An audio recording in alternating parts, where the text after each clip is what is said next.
Hello, good morning everyone. Today I am going to discuss with you a very important issue, that is fertility preservation in cancer patients.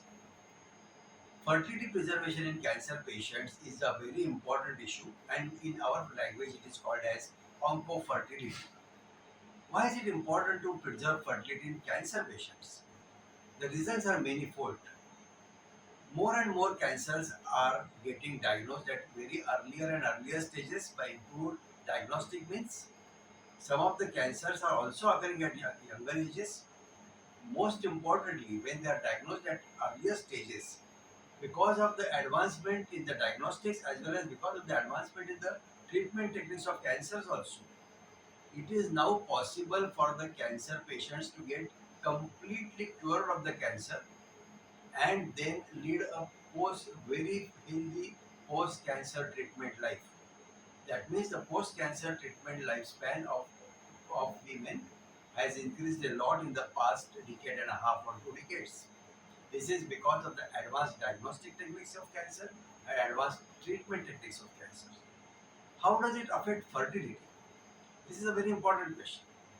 All the chemotherapeutic agents which are used for cancer treatments effectively always are gonadotoxic. By that I mean they are toxic to the ovary, toxic to the oocytes, and they kill or destroy the oocytes in a woman's ovary, leading them to be ovarian, leading them to ovarian failure. So after the cancer treatment, even though the patient is cured of cancer, there are no oocytes or eggs left in the ovary. Same is true of radiation.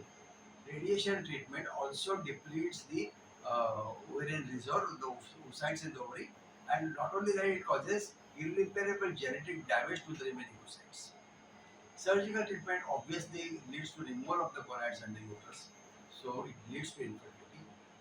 However, in the course of this, though the lifespan of the patient has increased, the patient has ended up losing either her ovaries or losing the oocytes in the ovaries completely.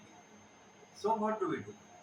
Before even the first dose of chemotherapy therapeutic agent is given, or first session of radiation starts, or when the before the patient undergoes the surgery, we preserve the fertility of these patients so that these patients can become parents after they are cured of cancer or declared cured of cancer by the oncologist.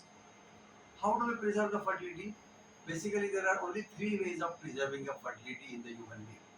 In the women, it is preservation of oocytes or eggs, or preservation of the embryos. If she is married, then we can impregnate those oocytes with the husband's sperm and create embryos. And in the case of males, it is by preserving the sperm or the semen.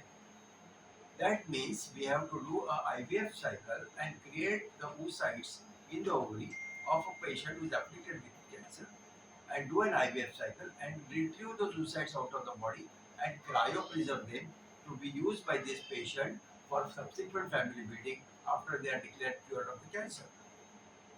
Or if these women are married, then as I said earlier, embryos can be created by using the sperm of her husband and create an embryos and cryopreserve them uh, for to be used for family building and genetic family building after they are declared cured of the cancer.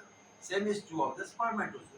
When after the male is declared free of the cancer, this cryopreserved semen can be used to produce, give him a biological father. The most important thing of fertility preservation is that it offers the maximum chances of biological parenthood, which would otherwise be zero if there is no fertility preservation can be done. Some other important questions I would like to ask, or asked to me by the patients, I would like to answer here itself. Does it delay the cancer treatment? No, at our center, we do not delay the cancer treatment. And at our center, we carry out an IVF cycle in as less as 9 days once the patient comes to us on the or referred to us by the oncologist for fertility preservation. 9 days is all that it takes. And that is normally the time they take to start before the starting the chemo or radiation therapy. Second question that is asked to me is, are the children born in this way absolutely normal? The answer is yes. The children born after such treatments, because the oocytes and the sperms are preserved even before the chemotherapy or radiotherapy is started. Which particular patients, particularly we treat at our, which are the most common patients we get at our center for this? breast cancer patients, ovarian cancer patients, cancers of the uterus, that is particularly cervix and the uterine corpus, that is endometrium, and hematological malignancies and other rarer malignancies also. We have cryopreserved the fertility of women, and we have also seen to it they acquire the biological parenthood after they have been declared cured of the cancer. So, oncofertility is one of the important issues that I would like the people to understand. Though it is unfortunate that the women are afflicted with cancer, the ray of hope for their achieving parenthood is to do the fertility preservation without undermining their chances of cancer cure and enjoy their biological parenthood after they are declared cured of the cancer. Thank you very much for watching my video. If you have any questions, you can always call me on the number given below or indicate your question by the box in the box indicated below, and I'll be very happy to answer your questions. Thank you very much for listening to this interview.